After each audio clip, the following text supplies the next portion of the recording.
Oh,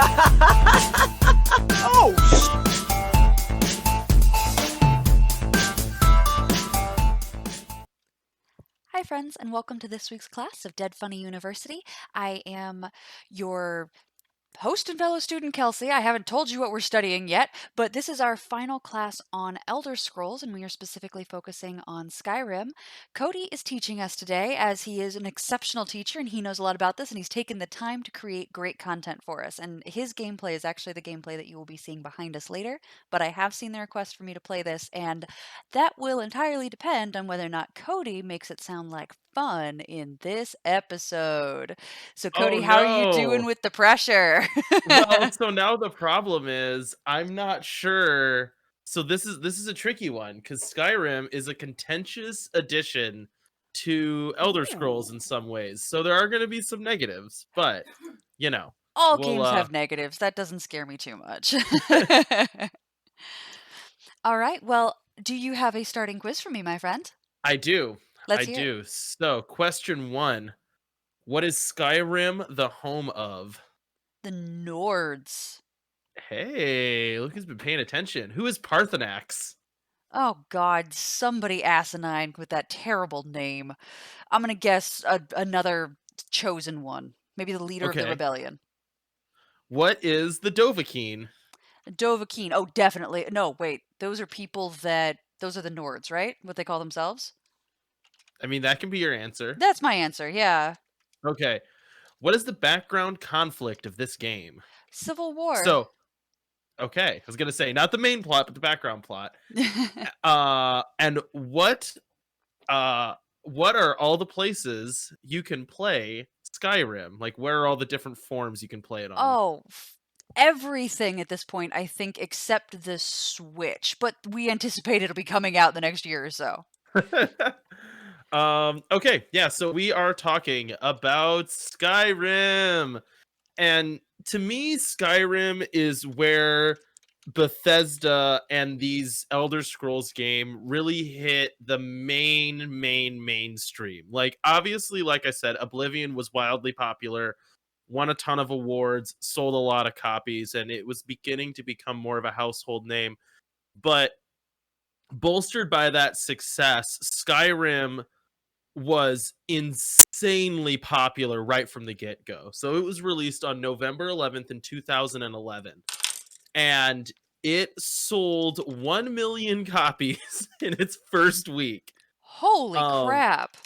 by November 16th, it was up to 30 million copies, and it is still like actively a well-selling game today. So originally it was released on the PC, Xbox 360, and PlayStation 3. Since then, it has been released on the Nintendo Switch already. You can already play it Ah. there.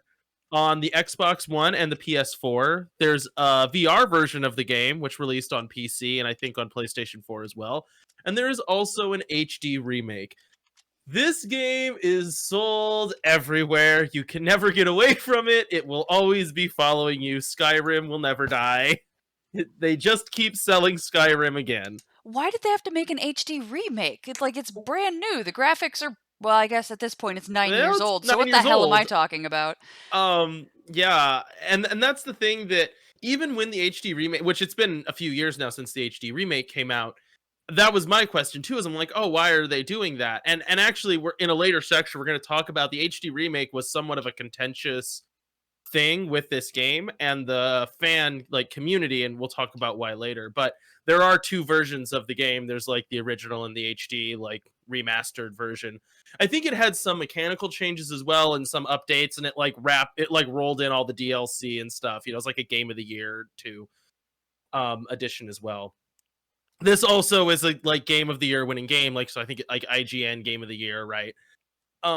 Generally though, so Skyrim, I think to me Morrowind and Oblivion feel very similar. And this might not be totally fair, but like the magic and the combat in Oblivion feel pretty close to each other.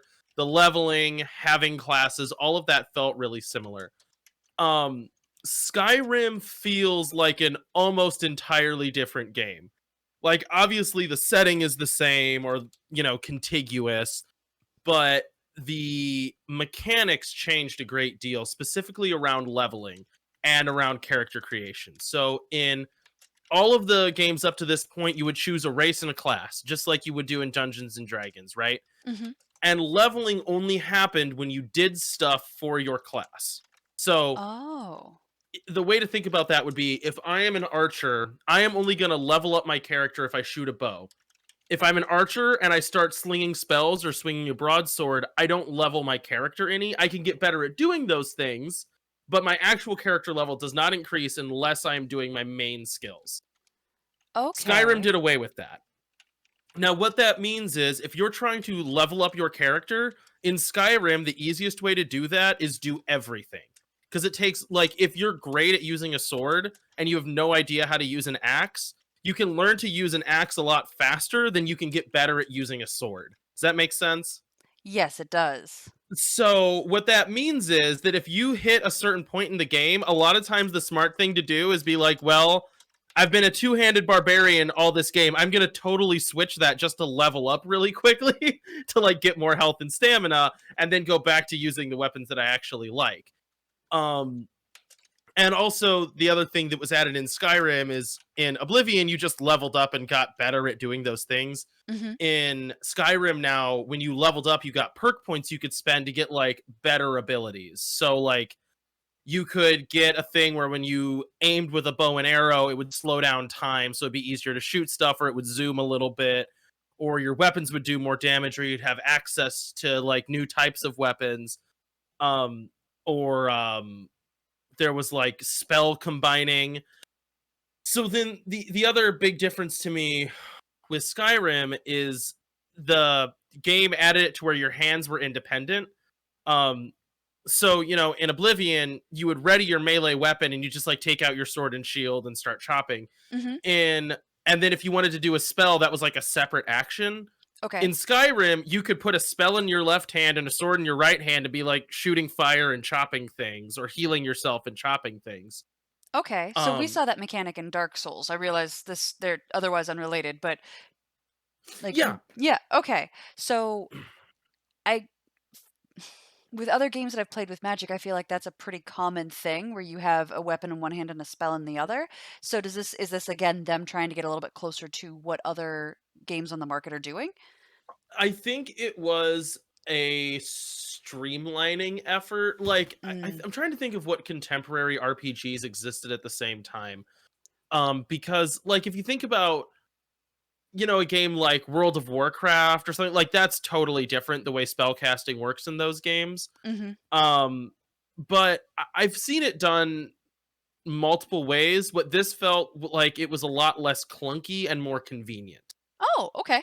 Um, just because like the ease of casting a spell and readying a spell was a lot simpler and less cumbersome. Mhm.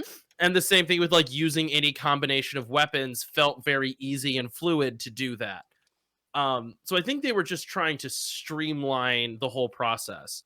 Now, that thing that I just said, streamlining, I think I've mentioned up to this point, it also marked a certain amount of simplification. Um, so again, in Oblivion, you saw a reduction in the number of skills and things you could do over like Morrowind. Mhm. This continued that trend where there were less skills and less spells you could cast. And you could kind of see that there were like, I'm trying to think of the right way to put this. It was almost like the spells worked on a like a matrix, so you had like ice, fire, lightning damage types. And then you could do like spray, bolt, or area of effect. And that's all the spells. You know what I mean? It's like any combination of Whoa. those. So you could do like bolt ice or spray ice or area of effect ice. Or like, I think there was like also like a rune trap. You could like put a mark on the ground that would explode.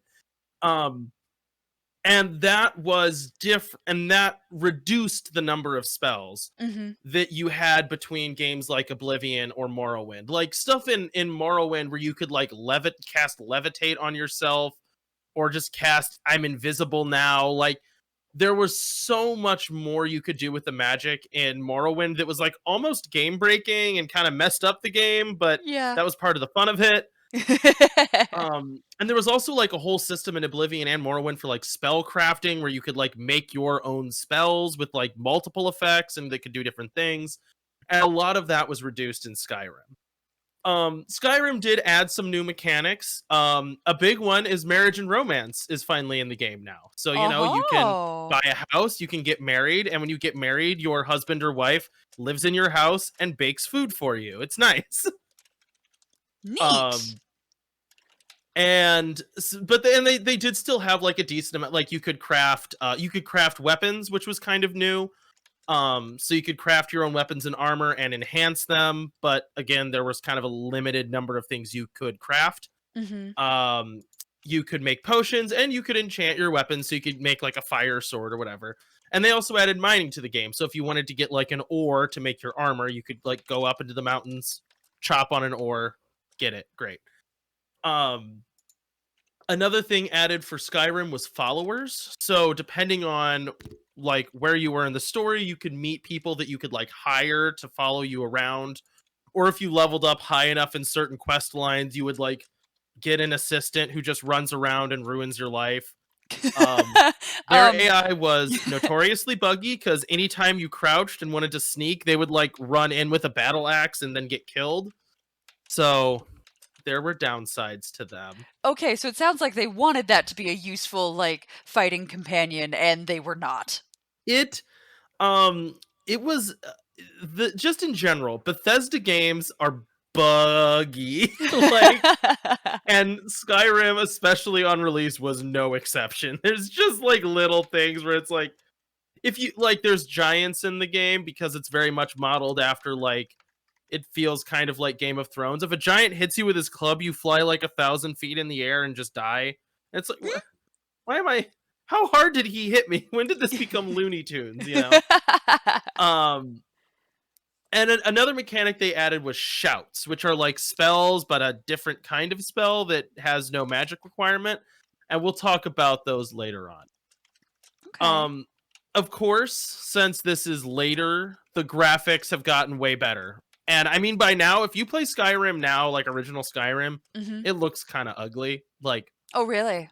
oh, it looks dated. Like if you're used to playing something like God of War and you play Skyrim, it does not look as good. um, That sounds like some personal experience there. well, I mean, I like am not a person who plays a ton of modern AAA games. Like I Mhm. just kind of don't. I struggle getting into a lot of them. Yeah. But you know, like friends of mine are like got way into. I think it was the two that I had seen recently were Horizon Zero Dawn and the new God of War, and I'm like, wow, Yes. these do look a lot better than Skyrim though. And also, Horizon's amazing, and you should give it a shot, and I'll stop pitching right now. Maybe I'll Well, do a no, DFU on it and make you play. that actually is a really good idea because it's coming to PC. Oh! Oh my god, yes, we're gonna do a DFU on this, and I'm gonna will you be my subject? Can I teach you about Yeah, because Horizon? I'm actually very curious about the game. Oh my god, yes, okay. We're gonna do this at some point, everybody, just wait for it. um, as well, like so then graphics got better, but they also got a lot different. So Morrowind was very alien. Oblivion was very like, it looked like The Hobbit. It was very pretty. Like Mhm, everything was very green and bright and beautiful, you know, and very happy looking. It mhm. looked like a very cheerful place.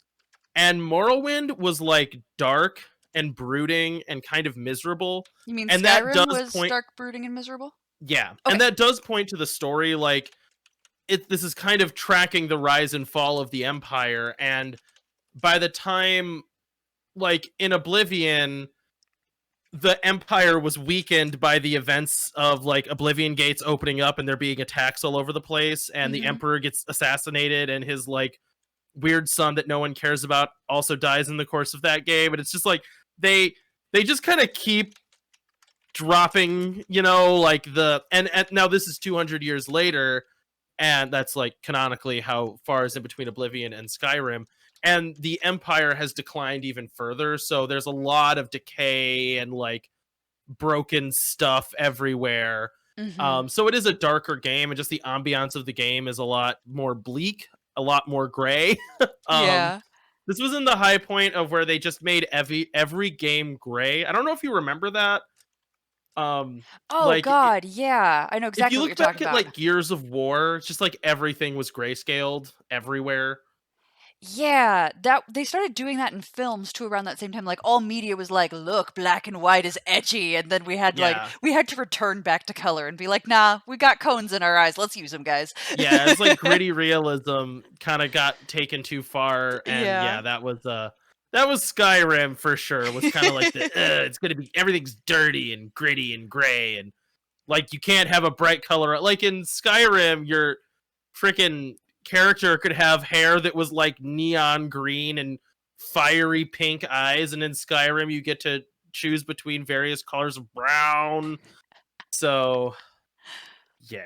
Oh man. All right. So the whole game itself has this grittier, more on edge feel to it, Yep. which fit the time that it came out in, but also kind of fits that background story that we have going It on. does, yeah. Okay. It does add to it. The music is still amazing. It's by the same composer whose name I have forgotten. I could look it up real quick. Do you know it off the top of your head? I Do you have your have it notes? in my notes. Give me one moment. We'll race. We'll see who gets there faster. No, you've got Google. No, Oh, but I'm not using Google. I'm looking it up. It's Jeremy Soule. dang it! Um, now Boo. the great music actually I think is more of a major component of the popularity of this game, which is that this game kind of came out around the time I think that like big like obsessive cultural trends started happening on YouTube a lot more frequently. Um the amount of covers of the Skyrim music of like a cappella groups, Yep. anyone who can hold an instrument, every single person did some version of the Skyrim theme. Yep. There are so many on YouTube. And just in general, this game became like a meme engine on YouTube. Whereas just so many joke videos about Skyrim or like funny things in Skyrim. There was like a whole thing about using your shout to like launch a goat off a mountain. And just everything like that. And I think it was just because at that time it was getting a lot easier for any random person to capture their computer footage, put dialogue over it, and post it to YouTube. Mm-hmm. So I think that that is one of the things that built a culture around this game and why it's still so relevant is that there are so many inside internet jokes about this game. And not that there weren't about Morrowind and Oblivion, I just think it became way bigger with Skyrim. Mm-hmm. Um, and So also be oh sorry, go ahead. I was gonna say, so it kind of became like the people's game where if you're on Tumblr, if you're on Reddit, you're seeing a lot of these things and you're going, all right, if I'm not playing this game, I'm not getting understanding this content and it's Right. everywhere. And so I'm Tons gonna of start inside jokes. there's a lot of inside jokes and everybody somebody who's playing this game and telling you it's great. And Right. so just kind of the whole culture bent towards kind of sucking you in to some degree. Yep. Okay.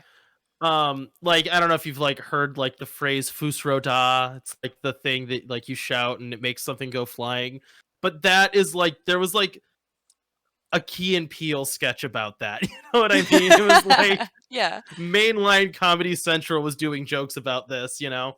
Um, and I also think that the nature of the game it being so long and kind of pretty to look at, and there being like extensive portions where you're just kind of walking around or stabbing Draugr meant that this was a game that I think was very popular on things like Twitch and Let's Plays on YouTube because you could get a ton of content out of it. It was a good backdrop for people to talk over. So it just I think a lot of things lined up right for this game to be very popular.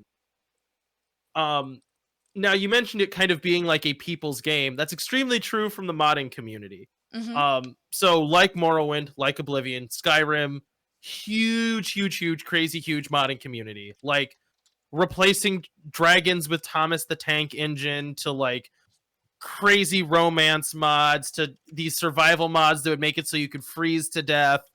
There were just and adding lightsabers to the game, adding new skill trees. Like this game was built around modding, and a lot of that did mean kind of like beautifying the game. So people would consistently make HD packs to like try to make the game look fresher and more modern. Mm-hmm. So the reason why the remastered version of this game is kind of contentious amongst the community is that there was kind of like a community driven version of the game when the HD remake came out, and it broke all of those mods. So, Oh, so the like, people people put their time and effort into yeah. making something, and then the community came together, 'cause I know there are, like, mod managers and stuff like that, that I know people created to go along with Skyrim and stuff like that. Oh So yeah. you had these managers put together with all these different mods that were built specifically to fit together, and people had this really community experience of working with other people and working with all of these mods, and it shattered all of that. Oh, god, that had to be just absolutely really Well, invalidating to the community to some extent. and I think like it was not forced. So you didn't have to buy the HD version, like the HD Oh, remake, the remastered. okay, got it. Um, I don't know if you can still buy the non-remastered version of Skyrim and then use all those old mods. Mhm. But when the remastered version came out, there was kind of like the schism of here is community Skyrim and here is remastered Skyrim. And it's crazy when you look at like stills side by side. Mhm. Um, they were like comparable. You know what I mean? It was like the Yeah. remastered version did not look better than the community version. And obviously the community version was a lot more customizable. Like if you wanted bonkers mods where you're like running around in a speedo with like a lightsaber and all the dragons are pink, you could do that. You know, you could Mhm. make the game as crazy as you wanted. It was just whatever mods you could find, but the remastered version was more of the like authentic experience. But that modding community is a lot still of why the game is so popular because there are still people now with the remastered version tinkering with it and updating graphics or adding content, adding whole new missions and islands and worlds, like that base engine for Skyrim was really strong and really easy to work with. So it meant that a lot of people spent a lot of time trying to add content into it because it was such a good base to work from. Mhm. Now To the point where I don't know where it's at, and it's been kind of in development forever, but there was something called Skywind that was an attempt to rebuild the entire game of Morrowind in the Skyrim engine. I don't know how far that is, but that was a community driven thing that people were trying to get done. oh, that sounds like that would've been really cool because, as you mentioned, Morrowind had just that really alien world that would've been super cool to Yeah. see with the updated graphics. Ah, what a neat idea. Right, right. Well, and that was what's so like with Skyrim, it's or not Skyrim, with Morrowind, it is difficult, I think, for someone to go back to it and get into the game because it is kind of unwelcoming or it's just strange feeling now to play a game that old. Mhm. So it'd be nice to have a way to play Morrowind with an engine that doesn't feel like it's from the past, which is what the attempt was. But I'm curious if that ever ends up actually coming out. Um, Would you if Bethesda put out a remake or a complete remaster of Morrowind, would you play it?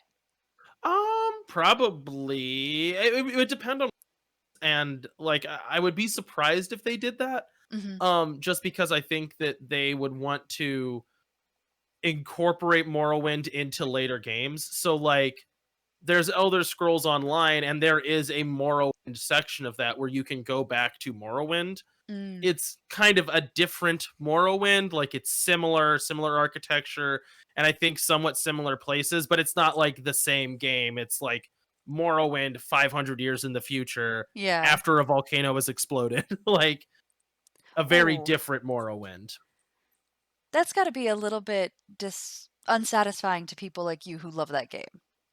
I mean, it is and it isn't. Like, I'm a person, so especially with Morrowind, because I was, whatever, a teenager when I played that game, it's not uncomfortable for me to go back and play it and enjoy it. Um, and so I have no problem with Morrowind being the way it is and just being able to go back and play the game. Mhm. Um, and I'm fine with it being dated a little bit. It being added into a later game, I kind of think is a cool homage if they do it well, you know? Mhm. So it doesn't bother me, and I'm not like sitting here hungering for an HD remake. But if they made one and it looked cool, I would probably want to play it just because Okay. it would be kind of like a nostalgia trip, you know? Yeah, a pretty nostalgia trip. Right. Well, and I mean, Morrowind has that modding community, and it does a lot for the game. Like, especially with Morrowind, the big thing it did not have was view distance. You could only see like 50 feet in front of your face and then it was just fog. Uh-huh. And a mod that put the view distance at as far as my GPU will allow made the game a lot cooler to look at when you like get on top of a hill and you see the whole world out underneath of you instead of like 5 feet in front of your face and then fog. That alone, way better. And all the original assets, like nothing was even changed. It was just being able to see further really changed the game for me. Yeah, it sounds like it would. And remind me, Morrowind was the first one that had the 3D graphics, the fully 3D graphics. Am I correct? Yeah, so I think technically Daggerfell had like 3D graphics, but if Mhm. you look at it, you wouldn't. Morrowind is the first one that looks like a 3D game, if Got that it. makes sense. And that was also where they introduced, like, the land was not just flat, you now had Yeah, landscape. yeah, that was Okay. where there are mountains and rivers and valleys and different the different areas looked really different. So there was like swamp and coastal regions and Oh, like cool. volcanic areas and desert, and they were all different biomes that felt different, had different creatures in them. I love that. That's so cool. All right, we'll stop talking about Morrowind. Refocus on Skyrim here. I'm sorry, I got distracted. No, Please that's continue. cool. This is kind of meant to be a wrap up, especially here at the end because I have some thoughts on the reception of Skyrim. But story of Skyrim. All Yeah, right, let's you hear it. start out as a prisoner who is about to be decapitated by the Imperials. You are freed during a dragon attack. Now, dragon attack is a crazy thing because dragons are not supposed to exist in this world. Supposedly, they have been Ah. extinct for forever. They're mythical creatures, and they're like the harbingers of the end time. Ooh. So, you're attacked by a dragon that allows you to escape. You kind of face like a branching road where you can either escape with Stormcloaks or escape with Imperials, and I'll explain the difference there in a minute. Um, After you escape, you kind of get stuck on this mission where you end up being asked by a like local nobleman to kill a dragon because dragon attacks are now becoming prevalent. You kill a dragon, you absorb its soul and learn how to shout. Now shouting is where you basically like in the game, the idea is that a a dragon fight where they're like breathing fire at each other is basically dragons yelling at each other, and when dragons yell it has magic effects, one of which can be breathe fire. um so like dragon fights were arguments where they're just yelling at each other. Oh my god, I love that it's just these domestic disputes that are leveling Yeah, towns. yeah, right. And that's like your shouts, right? These dragon shouts can do things like fire breath, but the one that everyone knows about is Fusroda, which will like send a shockwave out and send things flying. And there's like tons of effects. Like there's ones that make you run faster. There's one that will knock dragons out of the air. That's an important one for the plot. But part of the game is going around and learning all these different shouts that are kind of like tools in your toolbox. Now, do you have to kill a Um, dragon every time to learn one? Like, do you have to kill a different type of dragon to get a new type of shout? Or walk me so through how that kind works. of, you Okay. kill dragons to earn souls of dragons that you can spend to unlock shouts. You learn the words of shouts from shrines guarded by ancient dead monsters. So there's kind of two Ancient parts. dead monsters aren't Yeah. excellent guards. So do they reanimate when you They are show up? reanimated. Yes. Okay. Yes. Yeah, they're reanimated, which they're called Draugr, and they are a contentious point in the game that we will talk about in a minute. Okay. But so after you learn to shout, that like you being able to do that intuitively and being able to absorb the souls of dragons makes you the Dovahkiin, or the Dragonborn, a like mythic warrior of old who is like has the blood or the spirit of a dragon in them, whatever. You're a special chosen one. So not everybody um can do this. You just happen to be lucky. yeah. Okay. So you need a Yoda to teach you how to be a special chosen one. So you go and find the Greybeards and later Parthenax. The Greybeards are people that study dragon shouts and to a lesser extent can do them. So you can kind of like do them intuitively. The Greybeards have to study. And the way that they learned how to shout like a dragon is from Parthenax, a dragon who is their friend and also kind of a problem. So, in the text of the game, dragons are evil, and Parthenax is a good dragon.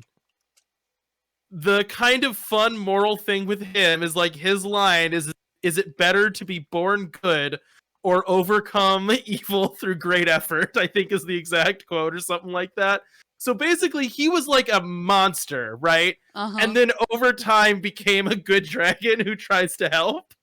But there is actually kind of like a moral point in the game where you're ordered to kill Parthenax because Parthenax is a dragon and they're like, we can't leave dragons alive.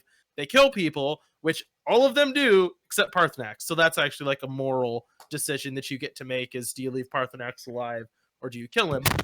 But anyways, what you find out is that the dragon that has come back and the one that attacked the place where you were being held as a prisoner is named Alduin and is prophesied to destroy everything. So Alduin is raising dragons from the dead to kill everything, and you have to use your shouting abilities to, one of the shouts you learn knocks Alduin out of the sky, so you can like knock him onto the ground, stab him a bunch, you kill him, and then you have to go to, basically you have to go to Valhalla to kill his soul, and then you get to leave. So you have to kill him twice, you know.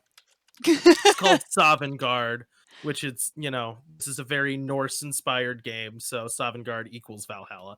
Anyways. I was gonna say, it sounds like they just crossed, like, a little bit of Morrowind with, a little bit of Oblivion, a little bit of Dark Souls, a little bit of Zombieland with that double tap right there for Alduin, and and that's how you get Skyrim, everybody. Yep, Skyrim, home of the Nords. So the biggest complaint about the main quest of Skyrim is one, it is shorter. It's not very long really to do that main quest. And it's also very straightforward. Like, you're the chosen one, there's a bad guy, you kill the bad guy. That's it. You know, like that's the story, right? It's very kind of black and white, open and shut, other than dealing with Parthenax. Now, I think some of that is a fan base that had some rose-colored glasses for past games and how great the story was for those. Because this is basically the exact same story that was in Morrowind, except you replace a dragon with a different scary monster, but it's the similar, you're a special chosen one.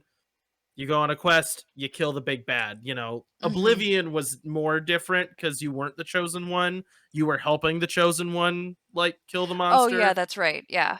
Because you, like, the real guy was Martin Septim, and you were just, like, his buddy that helped him out. Now, like the other games, the main story was not, I wouldn't even say was the focus. It was just, like, one of many other stories you could do. The other one that you're immediately introduced to is the Civil War. So like I said, at the beginning, you're a prisoner, and you are in fact going to be executed with a bunch of rebels called Stormcloaks. So the Stormcloaks are led by Ulfric Stormcloak, who is a local nobleman who wants to become the High King of Skyrim. So I believe the way this shakes out is Skyrim has a High King, and then there are regional Jarls, which are like regional lords. And when the High King dies, a new High King is picked from the Jarls, right? Okay. The High King, though, is still like a what's it called? Like a vassal of the Emperor. So they're still under the Emperor's command, but Skyrim as an area has a king, right? Yeah. So the start of this war, the Civil War in Skyrim, is Ulfric Stormcloak challenges the High King to a duel and wins. But he wins by using a dragon shout, which is considered cheating. So technically, one claim is Ulfric Stormcloak is the High King of Skyrim and declares independence for the Nords in Skyrim. Well, that's one reading of it, but another reading of it is Ulfric Stormcloak challenged the Emperor to challenged the High King to an honorable duel and then cheated. He is a bad person and was wanted for murder. And the Empire went, we agree with the people that say Ulfric Stormcloak is a bad person because he is not loyal to the Empire. So as a player, you can choose to side with either the Imperials or the Stormcloak, or neither of them. You don't have to touch the quest at all. And this to me is actually like a pretty interesting moral dilemma. Like, at first, when you're introduced to it, the Imperials are killing you and are like portrayed as like evil, like fascist dictators that are wanting to rule all of Skyrim, and no one likes them. And then there are these poor rebels that are fighting for their homeland, and you're like, yeah, I want to be one of the rebels. And then you join the rebels, and they're also like, well, yeah, we want to take back Skyrim, but we don't want to take back Skyrim for the people living here. We want to take it back just for the Nords. So So kick out they're everybody that racist. isn't. Oh Yeah. boy. Don't like that. Yeah, right. So there's like, if you go to the city that Ulfric Stormcloak is in charge of, there's like a slum where he's stuffed all the dark elves and they're treated like dirt. They regularly make comments about how, like, you know, Skyrim, home of the Nords. It's like, no, Skyrim is for the Nord and nobody else. And everyone else can get out. This is further complicated by finding out Skyrim was not originally for the Nords. There is a group of people called the Forsaken that lived there first, and the Nords took it from them. So that gets even more complicated. The trick with the Imperials is they are like, they did just conquer everything and go, we own all of this, including you guys, and you're not allowed to practice your religion anymore. And, you know, they are like putting their boots into Skyrim, but the alternative is war. So there isn't a Pollyanna option. It is this complicated and challenging option and this complicated and challenging option. These are pretty, like, if you wanted to play this from a moral perspective, do you have enough time in the game to learn enough about both sides and then like look within yourself and be like, what world do I actually want to encourage and support, and then do that? Is that a thing you can do? You can, and if you look, basically what you find out is fighting for either of them is bad. Yeah, like either of them is complicated. Well, no, either of them is bad. Oh. So you find out that the Civil War is like a plot from a third party who wants to overthrow the Empire, and not in like a for freedom, but a we want to conquer you guys. And if we get Skyrim to go to civil war with everyone else, that weakens the Empire, and then we can swoop in and conquer it. So behind the scenes, there were people trying to instigate a rebellion in Skyrim. And also wanted the Empire to fight against them. So there's like two people, like, or there's another group of people like shoving the Empire and you know, the Stormcloaks to war with each other. And they're high elves, so the high elves suck. Basically, is the only bad people are the high elves. Got it. Which is like a flip, I think, for fantasy to have like your like pale blonde high elves be the evil characters. You know, but I like it because it needs to happen every now and then. We cannot, like, the narrative of the white people are the good people and anybody who isn't white isn't good, that narrative needs to die. Yeah. Which, I mean, that's kind of what the Nords are, but the Nords were, like, prompted into this fight by someone else being like, yes, we're you whiter. do want to subjugate people. You do want to have a civil war. It's going to be great. Oh, God. Great. So I would say that I think the distinction and all of the lore built up around the Imperials and the Stormcloaks is pretty well done, but you have to look for it, and it's never given to you in the course of the game that plainly. You have to like read books and do your own investigations and talk to other people, and that's when you like find out that like Ulfric Stormcloak, the like leader of Skyrim, was like kind of a plant from another group that was like, we need a like Hitler in Skyrim. Who do we got? Ulfric Stormcloak. Yeah, sure, use that idiot. We're gonna put him in the throne, you know? Oh boy. So you kind of find out that he's a puppet just as much as anyone else, and even though he's like very charismatic and has all these followers. It's like, no, this is not just because everyone agrees with him. He has someone backing him that is not looking after, Skyrim's best interest. I mean, I do like the realistic political, like, culture that they're creating here. Like, this is not an unheard of kind of situation. So Yes. that does make it more complicated, but it sounds like if you want a complex political experience with this game, you have to go looking for it, and that's not actually what they're selling. They're selling, like, here, have some fun combat, and Right, you right. can It's a create as game much that meaning has behind that as you want to. yeah, it's a game that has a decent amount of depth, and a lot of it is up to you to find if you want to. Mhm. Um, so aside from that, which is like almost a secondary main quest, I would say, you still have stuff like the Dark Brotherhood, which is assassins, thieves. In this game, there's no fighters guild, but there's a group called the Companions, which are like Norse fighters guild that turn Mhm. into werewolves sometimes. And Can you be instead of them, Dovahkiin and a werewolf? yeah, yeah. That's awesome. And then you also have the College of Winterhold, which is the Mages Guild or whatever. Mhm. Now, all of these quests exist in the other games as well. Like since Morrowind, you've always had your Mages Guild, your Fighters Guild, your Thieves Guild, and Yeah. Assassins, right? Those have always been there. Um, a difference here is all of those feel very similar. So I mentioned before that, like, to learn a dragon shout, you find like an ancient word drawn on a wall guarded by the undead, right?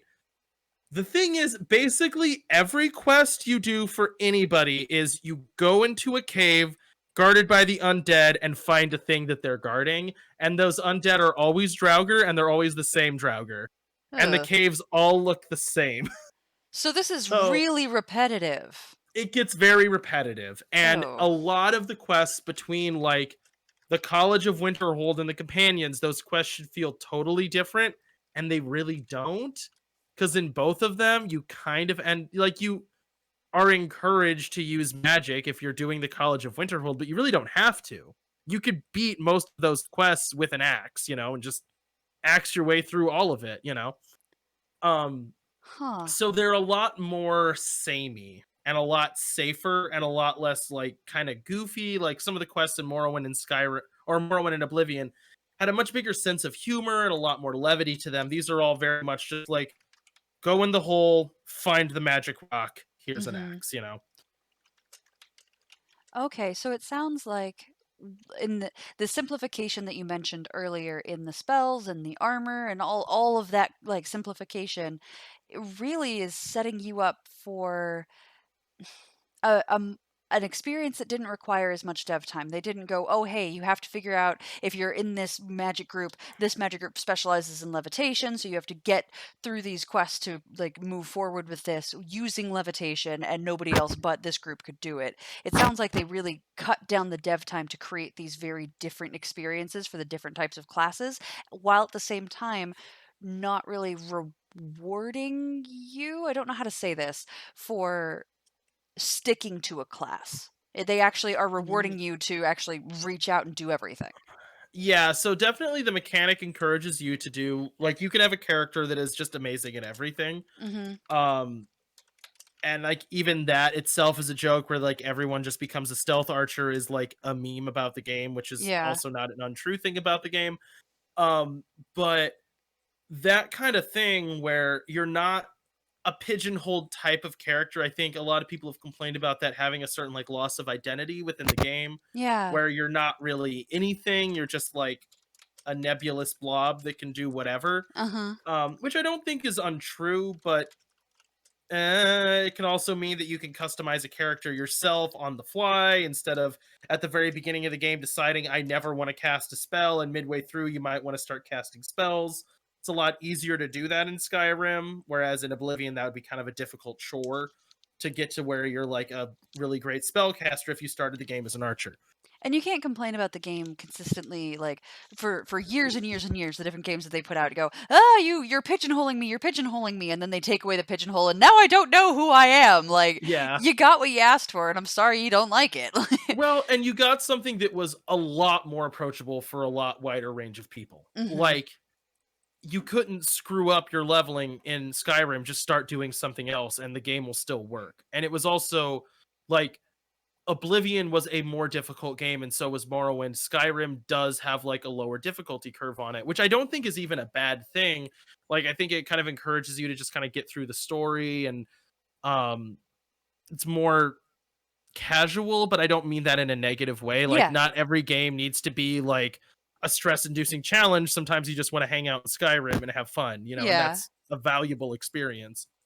Um, but that was a shift, I think, to make these games a little bit more accessible. Okay. As far as the dev stuff goes, you're not totally wrong. They spent more time making the world look awesome, and they like made a tool set for like designing a cave in a dungeon or whatever. And that tool set that they designed to like build all the assets in the game or how to like lay out all the assets or whatever, not a ton of people actually made levels and made dungeons and made storylines. It's actually a pretty small team that did that. Now Mhm. the team that made the engine and all of the assets and all that was really big because it's Yeah. like looked really great and there's a ton that went into it and all this animation, ton of voice acting again because every line's voice acted again, and all this detail went into that. And then the actual stories, I think, were not given as much time as maybe they deserved for Mhm. this to be a totally balanced game.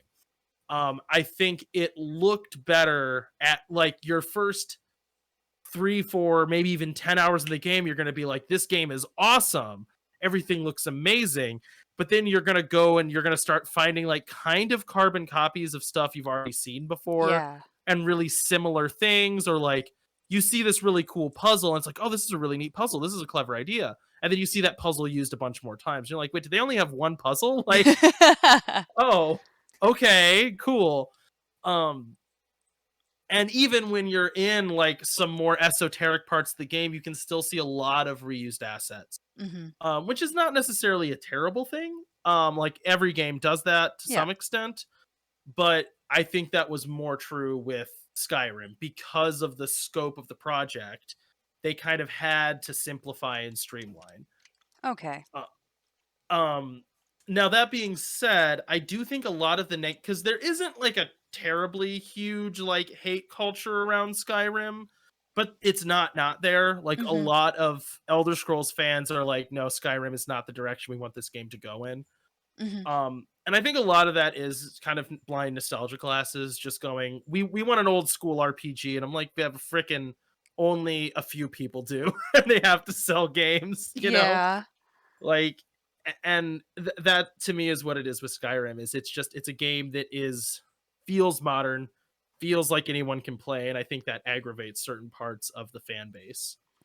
That makes sense. That's pretty common when you get something that was previously loved. Like you've got a Yeah, big fan base from Oblivion, you've got a decent fan base from Morrowind, and if you're grabbing that, you can't make them happy and people that are jumping into the story for the very first time. It's just not going to right. happen.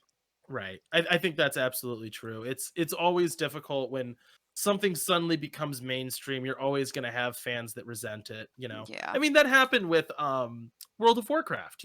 There's Yeah.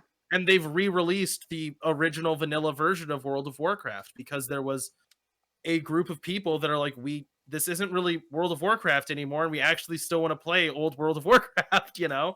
Um, so that I mean that happens with games. And I mean it kind of happened with Skyrim. They did Yeah. a remastered version. Everyone's like, no, we had this other version we liked better. Stop it. But then if I mean, this game's been around for what almost a decade now. Um, if you're someone that's just now turning 16 and you were 6 when the game came out and you get it on your Nintendo Switch, it's nice that it doesn't look like it's from the past. Yeah, that's true. Updating is not inherently bad, but I do Right, understand the frustration when so right. much time and community effort has been put in to make something unique Yeah, and that belongs to you in that really personal way that you can get when you are part of the modding community. S- yeah. One thing that I'm noticing just as you're walking me through is there does seem to be a little bit of a relationship between the background story and the mechanics of the game. So I want to call out specifically Oblivion because correct me if I'm wrong, or Oblivion versus Skyrim. Oblivion had a functioning society and had a functioning like you were working for the Imperials and you had access to assets, and so you've got these many different ways that you can customize things. You can make your own spells, you can do all these additional crafting pieces to make things really special. And then Skyrim, you've got this background story that is a community at war, and everything is very simplified, very narrow, very combat focused. And you mentioned like your spells are no longer these incredible things where you can levitate and you can do all this shit. Like you can do damage, and we have limited you to only damage doing spells. And they probably have a healing spell in there too, but we'll Well, get to and I that. mean, they do have not damage dealing like utility spells, just Hmm. I think less of them. And is there any chance that this is an intentional reflection of what's going on in the back? When you have a thriving society, you have a lot more free time and you have a lot more resources to do those individualistic like things of I'm going to craft a spell that does this very specific thing and is representative of how I do my combat versus when you're in a war situation, you're going to do what works and what is going to keep you alive and keep your buddies alive. Do you think that was intentional or do you think that was just moving with what the market was doing? So this is kind of a that's actually like a really good question. Uh, and I Yay! think is relevant to all 5 games. Mhm. So or maybe I should say the previous 4. So starting with Daggerfall. I Yeah. think with Arena, Bethesda was learning how to make a game. So Yeah. Arena's kind of a mess. um, like I don't know if they had any intent with Arena. Do you listen to the Adventure Zone? I do not currently. Would I like it? Well, okay, but you're aware it's like a D&D Yeah. podcast. One of the people who made that described it as a car being in a car that started to fly, and they're like, "Wow, this is amazing that our car started to fly, but also the car is flying." Um, that's kind of what Arena was, where they were like in a car and then it started flying and they were not ready for it. Um, so after that, so with Daggerfall, Morrowind, uh, Oblivion and Skyrim, you can see design choices that they made and ways that they shifted the game. People talk about Daggerfall and they're like, it's not exactly an RPG, it's a fantasy life simulator. Mhm. Like, you spend just as much time just living in a town doing town stuff and never even touching the main quest, which I mean, all of the games have that option to not touch the main quest. And I think through Oblivion, there was always that kind of thing where this was a little bit of a life simulator. Mhm. Like some of the quests you would go on were so low key, low stakes, silly, kind of fun. Or, you'd just be like talking to people and messing with your house. And it felt like the mechanics were designed such that there was stuff you could do aside from fight, right? Mhm. With Skyrim, I think they spent a lot of time making a good working combat system. Now, it's kind of a chicken before the egg thing. So I think my opinion on this would be the common market, like the marketplace demands for these types of games would be we don't want to play The Sims, we want to play a fighting game, right? Mhm. I want to play an open world fighting game. So I think when Bethesda looked at making Skyrim, what they would want to do is make a game where the combat mechanic itself was competitive with that of other games that were contemporary with it. And I think if they had just done the Oblivion Morrowind route, it wouldn't have been anymore. Mhm. So if they're going to make a better combat system and a more like dynamic, kind of like throwing fireballs, chopping with sword, heal yourself kind of combat system where it felt more fast and like really fluid and easy to pick up for someone who's never played these types of games, where it's like, like with Oblivion and Morrowind, you're like practically playing an Excel spreadsheet, like, Uh-huh. ooh, what is my block level? Ooh, I bonus 5 int score. That's going to be very great when I am preparing my runic missile spell. Like that was way not what the market was going to buy. No. So Yeah. they make something where it's like, you're just throwing fireballs and that you don't worry about it. Hmm. Like there's a lot fewer numbers in Skyrim than there were in Oblivion or Morrowind. They simplified all of their mechanics down a lot, and I think that was to make it more palatable. Now, I think it's a valid point then when they went, okay, now we have to design a game. Like, what's the story going to be? Well, we've made a decidedly battle-centric Hmm. interface here. So it's going to that it would make sense that the game follows that. So I don't know if it's a chicken before the egg thing. Like, did they decide, hey, we're going to have more battle focused mechanics, so the story is going to be more battle focused? Or did they go, hey, we made a more battle centric story, so the mechanics need to follow suit? I don't know. Like that's an interesting point though, that the games you can see that relationship between mechanic and what's in the game, because you got to think, if you have the mechanic of I can build spells, well then you have to have a place to build spells and some people that help you build spells and maybe some quests around just building I was spells. gonna say, and reasons to build spells in the first place. Yeah. Right, exactly. Like those things being there kind of dictate then that there will be story around that. Hmm. Okay. Okay. Now, most of my questions I have tossed in as we have walked through this at this point. And so I know I'm double checking the ones at the very beginning that you asked me. Do you have any other thoughts before we jump into the final quiz here? I think no. Okay. Then hit me with that quiz, my friend. Okay, what is Skyrim the home of? Uh, the, I know the answer you're looking for is the Nords, but I want to give you the real answer. And I think it was no, that's not the Untouchables. It's not the Forgotten. It's not the Fallen. It's the Shoot. Nords Wow, is the you answer you're going almost for. had it though. Like it is an F word. I know it's an F word. It's just not any of the ones I'm thinking of. And it kind of starts with a fur sound. The forbidden, the forlorn, Wow, you're so the close. fornicators, not close. The remind me. It's the Forsaken. Forsaken. Gosh, dingle Which dang it. All right.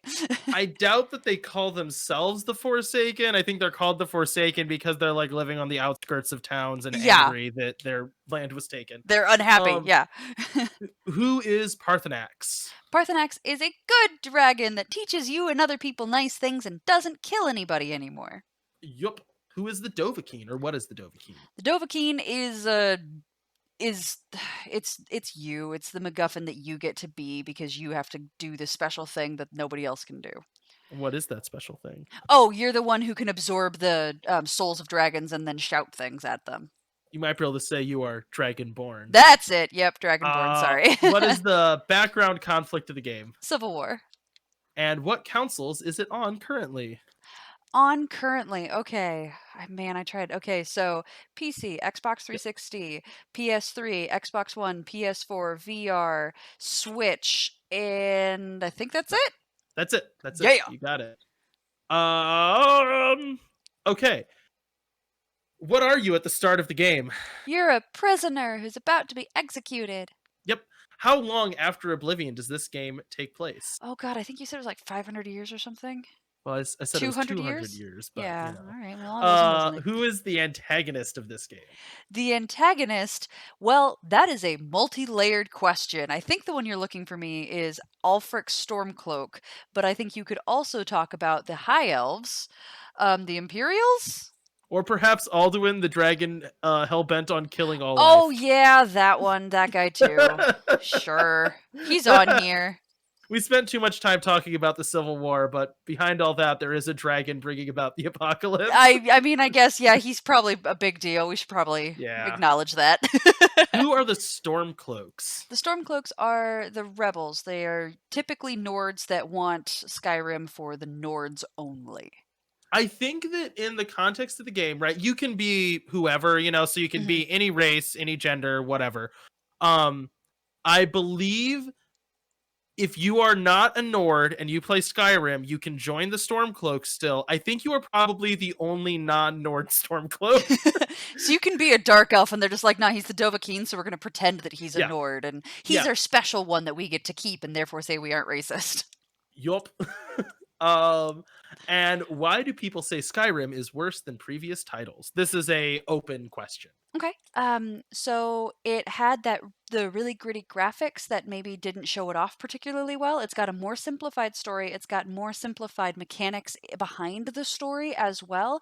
And so you also don't have the pigeonholing, which allows you to be a very unique character going through the world in a very unique and very specific way. You instead have you can be whatever you want whenever you want to be that within, I mean, there's still a little bit of bounds, but you don't have that same pigeonholed experience.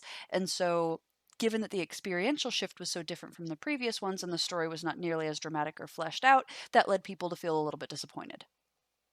That is absolutely correct. Yay! I think that is the first one of your quizzes that I have gotten 100% correct. No, I Kelsey, was wrong. I was wrong on one of them. Kelsey, you Dang got it. like 3 of these wrong. Shut up. Shut up. I think this is the worst you've ever done on one of No, my it's quizzes. not. No, I've done way worse than this, actually. And I didn't realize like you were going to count like Dovahkiin wrong because you needed me specifically to say Dragonborn. All right, fine, whatever. I mean, that was the answer I'd written Shut up. I down, mean, so I can't read your mind, Cody. All right, well, Cody, thank you so much for making time to teach us all of this today. This was genuinely fun, and I have loved this. I'm glad that we've got another one that we can do on the horizon where I can teach you about Horizon Zero Dawn. See what I did there? It was totally on purpose and not on accident. I'm excited because I'm like honestly really want to play Horizon Zero. I actually, if I tell you the story, will it stop you from playing it? Ooh, that's actually a good question. Because We'll I have will to talk find, about that. yeah, think about that and get back to me. So Cody may not be my subject for that particular class because I want you to play it badly enough. I'm not willing to ruin it if you won't play it. If you enjoyed, dear listener, if you enjoyed this content, please like and subscribe. That will help us in a huge way. Leave any comments below of classes you'd like to see or thoughts that you had, or if you feel like Cody missed anything or I misunderstood something, please feel free to throw that down there as well. We would love to come and interact with you in those comments. We also have the links below to our Twitter and our Twitch accounts if you want to come and interact with us on those social media accounts or gaming accounts. And as always, please tell your friends about us. Send this to somebody if you're like, this is why I love Skyrim, or this is why Skyrim's more complicated than you think it is. Feel free to send this video over, and Cody can tell them all of those things. And at the end of this, we will see you in the next class of Dead Funny University. Bye, friends.